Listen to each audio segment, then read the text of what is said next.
Islamic political system जब शुरू हुआ तो उन्होंने लोकतंत्र को तो देखा नहीं था, लोकतंत्र से उनका कोई टकराव भी नहीं था। आज विश्व में बहुत सी सत्ताएं लोकतांत्रिक आधार पर चल रही हैं और उन सत्ताओं से इस्लाम का जो टकराव हो रहा है उसमें इस्लाम जीत भी रहा है, क्योंकि लोकतांत्रिक व्यवस्थाएं उनको उनकी व्यवस्था को अपनाने से नहीं रोक पा रही हैं, बल्कि उनकी वोटों की वजह से उनके अनुरूप बदलती जा रही हैं और इस्लामिक लोकतांत्रिक व्यवस्थाएं बन रही हैं जो इस्लामिक हैं। तो जो लोकतांत्रिक व्यवस्थाएं हैं, जो अपने आप को सेकुलर लोकतांत्रिक व्यवस्थाएं कहती हैं, आज इस्लाम का टूल बन के सामने नजर आ रही है और उनके पास कोई उपाय नहीं नजर आ रहा है। या तो वो लोकतांत्रिक व्यवस्था को बदल दें, तब इस्लाम से बच सकते हैं, या वो लोकतांत्रिक व्यवस्था में ऐसी व्यवस्था बनाएं जैसा कुछ देशों ने किया है कि वो एक धर्म विशेष के लोग ही मुख्य पदों पर आ सकते हैं, वही इलेक्टेड पोस्टों पर आ सकते हैं। ऐसा कुछ देशों ने किया है और वो चल रहा है। तो क्या भारत को इस दिशा में विचार करना चाहिए? कुछ देशों ने नहीं, भारत के अलावा प्रत्येक ईसाई देश, उसके नियम हैं कि कैथोलिक ही हो सकता है उसका प्रेसिडेंट या प्रोटेस्टेंट हो सकता है, इस तरह का, और सब जगह है। अच्छा, इसमें मैं थोड़ी सी आपको बात दर्ज कराता चलूँ। इस्लामी विश्व में एक टर्मोइल है बड़े पैमाने पर। सऊदी अरब के जो प्रिंस हैं इस समय, क्योंकि सऊदी अरब में प्रिंस तो मुझे लगता है कि वहाँ जो झाड़ू लगाने वाला वही प्रिंस है, कोई 6,500 वली अहद हैं, समझ में नहीं आता कि कौन सा सिस्टम है। तो वर्तमान में जो हैं उन्होंने इस्लाम के जो मूलभूत आधार हैं,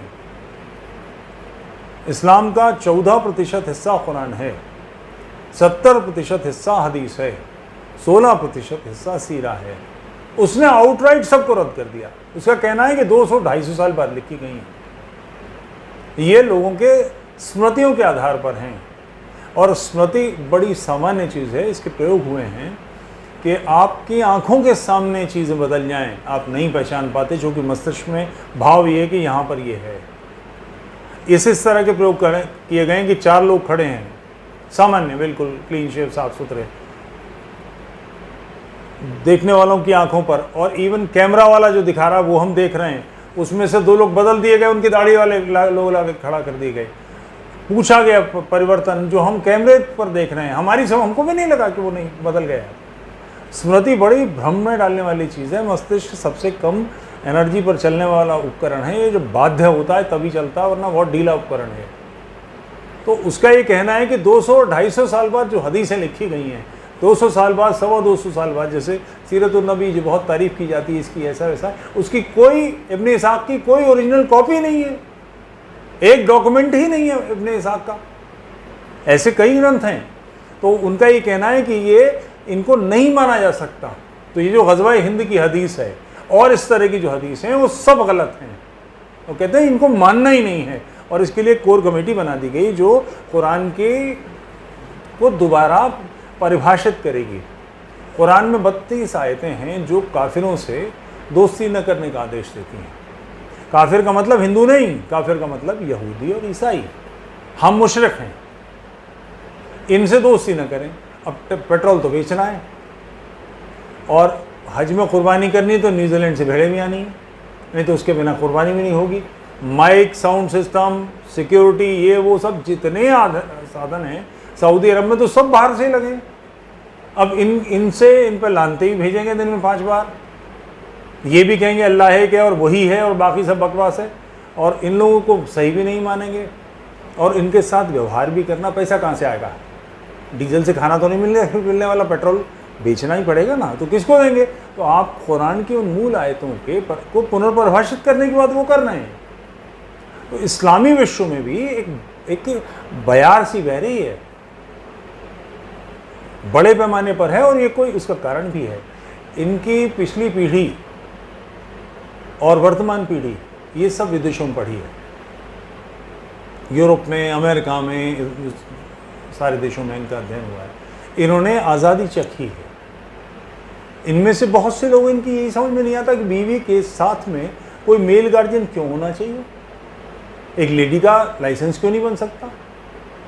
जो आदमी पढ़ने के लिए 5 साल विदेश में जाएगा तो उसने तो रेगुलर वे में सब देखा है। अब यहाँ तो ये एक औरत का बैंक अकाउंट ही नहीं खोल सकता, कोई मेल गार्जियन चाहिए, बिजनेस नहीं कर सकती, जॉब नहीं कर सकती, ड्राइविंग के लिए चूँकि मेल गार्जियन चल ही नहीं सकता इसलिए ड्राइविंग का लाइसेंस ही नहीं बनेगा। तो ये सारे बदलाव आ रहे हैं इस्लामी विश्व में। एक तो और सोशल मीडिया, जैसे क्रिश्चियनिटी ढेर हुई, उसका कारण था प्रेस। एक किताब छपी और उसकी हज़ारों प्रतियां बनी, ज्ञान फैल गया। बाइबल को चैलेंज करने वाली किताबें आई, बाइबल को निपटा दिया प्रेस ने। सोशल मीडिया इस्लाम को समाप्त कर देगा, क्योंकि अब वो कोई कहे कि इस्लाम का मतलब शांति, तो वो पूछेगा भाई कहाँ से है शांति, ये है, ऐसा ऐसा है, ये किताबें हैं। अंडरस्टैंडिंग मोहम्मद के हज़ारों कॉपियाँ लोगों ने डाउनलोड कर ली, कौन बहस कर सकता है। अरबी तक में इन सारी चीज़ें आ चुकी हैं। तो अब इस्लाम में एक पूरी तरह से बदलाव की प्रक्रिया चल रही है, जिसके लिए बहुत आवश्यक है कि राष्ट्रवादी लोगों को इसकी मदद करनी चाहिए। पाकिस्तान के ढेरों लोग हैं atheist, curse of God, why I am not a Muslim, इस तरह की किताबें लाखों की तादाद में बिकी हैं। उसका कारण है कि इस्लामी चिंतन अब जहाँ पर आ गया है उसकी सीमा है, लोगों की समझ में आ रहा है कि गलत है।